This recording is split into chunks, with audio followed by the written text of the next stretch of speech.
ni abantu bangahe bibeshya ku bikoresho by'ikoranabuhanga bakagura ibyo batashakaga kubera kutagira amakuru. Nyamara hari abahanga bafite aya makuru kandi bari hafi yacu. The Fixers. Aba baguha amakuru ajyanye n'igihe kuri technology n'imikoreshereze yayo. Icyo bigusaba cyonyine ni ugusura urubuga rwa YouTube The Fixers 250. Uko ni nako bitwa ku zindi mbuga nka Instagram, Facebook, TikTok. The Fixers 250.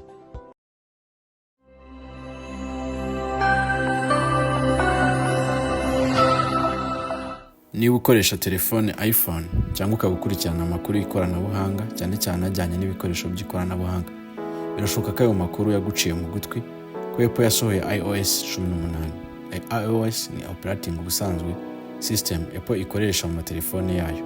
Abenshi bavuze ko noneho kera kabaye nibura babonye utuntu dushya kuva Apple yazana iOS. Abatemera nabo bakomeje kutemera. Ese ukeneye ku updating iOS ukageza kuri 18? Ntubikora utarumva icyo tuyivugaho kuko turi The Fixers. Hari byinshi ushobora kuba utaruzi kuri iOS ya 18. Dore icyambere ushobora gukura cyangwa se ikintu cyambere ushobora kumenya kuri iOS 18 ubundi utabashaga gukora no guhindura ibara ry'ama-application. Ama-application yose ufite muri telefone abagiye afite amabara atandukanye. Yewe niba ufitemo WhatsApp ifite ukwayisa, Instagram ndetse n'izindi zitandukanye. Gusa ubu kuri iOS ya 18 ubu mu application ufite muri telefone yawe ashobora kuba yose yasa agasa n'ibara rimwe. Yewe n'ifoto irimo ikaba yasa n'iryo bara. Bivuze ko ushobora gusanga ufite WhatsApp isa na Facebook byose byabaye icyatsi, ubururu, yewe wabishaka ukabigira umutuku. Wewe gusa icyo uzakora ni ukujya muri setting ubundi ukabihibara ushaka. Icya kabiri ushobora kuzabona muri iOS ya 18 n'uyishyiramo ni ihinduka ku kizwi nka control center. Abenshi iyo bazamuye ikizwi nk'irido cyangwa se iyo control center iri muri iPhone hazamo aho ufungurira Bluetooth, aho ucanira itara, aho wafungurira cyangwa ugafunga Wi-Fi n'ibindi bigenda biza. Ubu rero byarahindutse, ibyo wabonagamo byariyongereye. Ubu rwose ni byinshi ku buryo ushobora gushyiramo byinshi ndetse bihagije. Dore icya gatatu uzabona muri iOS ya 18. Niba usanzwe ukoresha iPhone, hari igihe ushaka nko guhisha porogaramu runaka ikizwi nka hide apps cyangwa kuyifunga ku buryo atari buri wese winjiramo, ariko bikanga. Tuvuge utije umuntu telefone yawe, wenda ntushaka ko yinjira mu mafoto cyangwa muri galeri, ariko ibyo nyine kuko wamuhaye password yawe ubusanzwe yinjiragamo akayareba. Nyamara muri iOS ya 18 ubu ushobora gufata application zimwe na zimwe, tuvuge niba album yawe y'amafoto ukaba wayizihisha cyangwa se ukaba wahisha application runaka, urugero nka WhatsApp. Ikindi, album yawe y'amafoto ubu byarahindutse. Kuzifunga izo porogaramu ni ugukoresha password cyangwa Face ID cyangwa se no kuzifungura. Abenshi hano twavuga ko basubijwe. Bivuze ko uzajya uha umuntu telefone yawe ariko atari ko yemerewe kwinjira hose ngo nubwo azi password yayo. Icyakane uzabona cyahindutse. Ubusanzwe iyo wajyaga gushaka ifoto, tuvuge ko ufite ifoto wifotoje mu 2016, ubu tukaba turi muri 2024, wenda ukaba iyo foto ushaka kuyereka umuntu cyangwa kuyigarura. Wenda tuvuge ko wifotoje muri parike y'Akagera cyangwa se ahandi muri parike y'Ibirunga, wenda wari wasuye ibintu bitandukanye ariko ukaba washaka kubyisubiza cyangwa se kubyibutsa. Ubu ngubu wascrollingaga ukarenga amafoto, ukarenga andi ukaruha utarayigeraho cyangwa se wenda ukajya kuyigeraho wumva utakibikeneye cyangwa se nibyo wendaga kuyikoresha wabivuyemo. Nyamara muri iOS ya 18 ubu byaroroshye. Ubu muri iOS cyangwa se muri iPhone yawe irimo iOS ya 18 uzajya ukora ama-album atandukanye bitewe n'uko ubyifuza. Dufata urugero, niba ari album y'ama-trips wakoze ikajya ukwayo, niba ari recent days cyangwa se ibyo uheruka gukora vuba bikajya ukwabyo, niba ari ibijyanye wenda na page runaka wafotoye bikajya ukwabyo. Uzakora album nyinshi bitewe n'aho wagiye cyangwa se n'abantu mwari kumwe, nabyo byinshi mu buryo butandukanye. Rwose warasubijwe kuri iOS ya 18. Icya gatanu, kuri application ya messages. Iyi nayo yashyizwemo utundi turungo twinshi, kandi ubusanzwe kuri iPhone kohereza message byasabaga kuba ufite data cyangwa kizwi nka iMessage, cyangwa se ukohereza message isanzwe ukoresheje nyine network provider ubusanzwe ukoresha. Nyamara ubu kuri iOS ya 18 uzabasha kohereza message mu gihe nta Wi-Fi, nta data, hano ugakoresha ubushobozi yahawe bwa satellite. Ibi rwose ni agashya muri iOS ya 18. Icya gatandatu, mu mavugurura yakozwe ntibagiranye n'uburyo bwajyaga bukoreshwa bwo kubika amapassword muri iPhone ikizwi nka autofill. Ubu nabyo bifite amavugurura, hongeweho kubika ikizwi nka account credentials n'ama verification codes. Icya karindwi, hari application benshi batajyaga bakoresha nyamara y'ingenzi yitwa Maps. Gusa hari n'abayikoresha. Tuvuge ko wagiye wenda muri siporo, wenda utazi inzira uri bucemo, ukaba wenda wagiye muri siporo yitwa hiking. Ushyiramo map y'ishyamba cyangwa umusozi ushaka kurira niba ari byo ukunda. Ubu kuri iOS ya 18 uzajya ushaka gukoresha iyo map ikwereka inzira uri bunyure, waba ugenda cyangwa ugaruka, yewe n'inzira za hafi ikizwi nka shortcut, waba ufite internet cyangwa ntayo. Bivuze ko kuyoba nubwo waba wagiye aho hantu bidashoboka.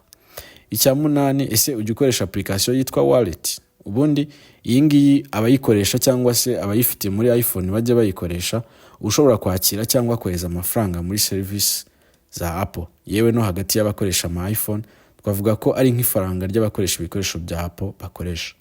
Muri iOS ya 18 bizajya bikorwa nta nimero z'ugiye guha kuri ayo mafaranga bisabye ko ushyiramo. Pfa kuba gusa mwegeranye. Ibi bikuyemo kugura amatike y'ibitaramo wenda Apple iba yateye inkunga cyangwa se n'ibyo iba yateguye. Ibi kandi ushobora no kubikora wishyura mu byiciro, yewe ukakira n'ibihembo Apple igenera abakoresha ibikoresho byayo.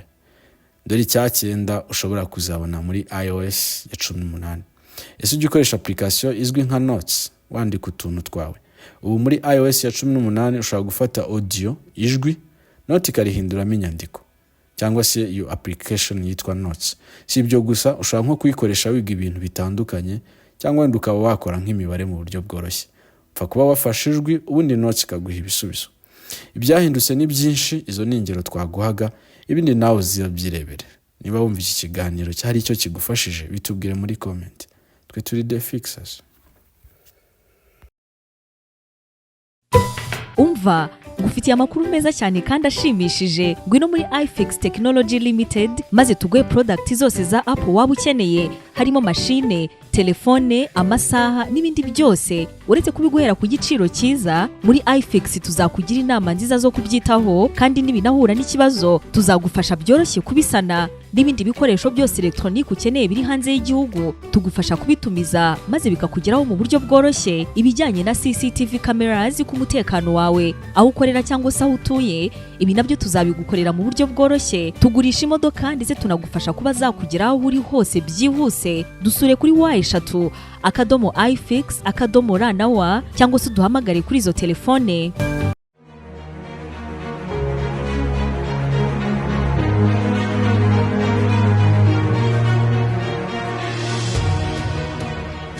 Kampani ya iFix ni kampani imaze igihe kirenga imyaka 10 ifasha abanyarwanda ndetse n'abanyamahanga mu kubahereza ibikoresho bijyanye na Apple, harimo MacBooks, telefone ndetse n'ibindi bikoresho bya electronics, harimo kuzikora ndetse no kuzicuruza.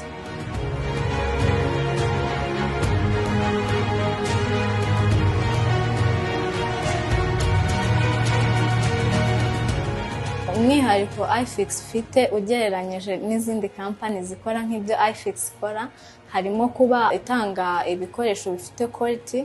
Ikindi harimo gukora follow up ku bakiriya bacu. Tuvuge niba uje gukoresha MacBook cyangwa telefone, turabigukorera kandi tugakurikirana niba ibyo twakoze bikora neza nta kibazo byagize nyuma yaho. Ikindi iyo tubigucuruje tumakinga sure yuko igikoresho cyawe gikora neza nta kibazo na kimwe gifite kandi tukanakubaza.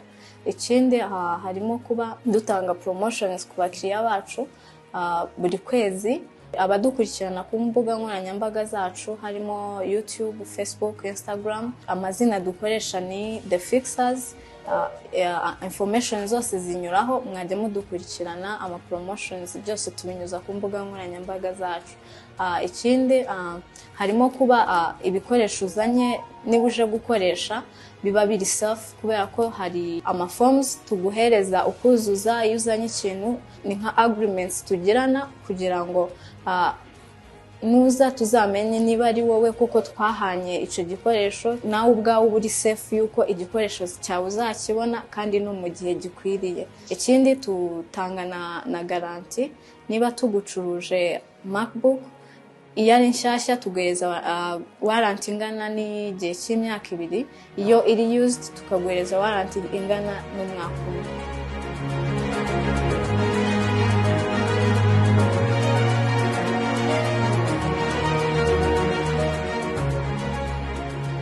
Ushobora kunyura ku mbuga nkoranyambaga zacu cyangwa se aho dukorera ukodaringa ugatanga nka 20% y'amafaranga akenerwa kugira ngo tubone iyo product, hanyuma twebwe tukagutumiriza ayandi ukazayishyura uje gufata product yawe.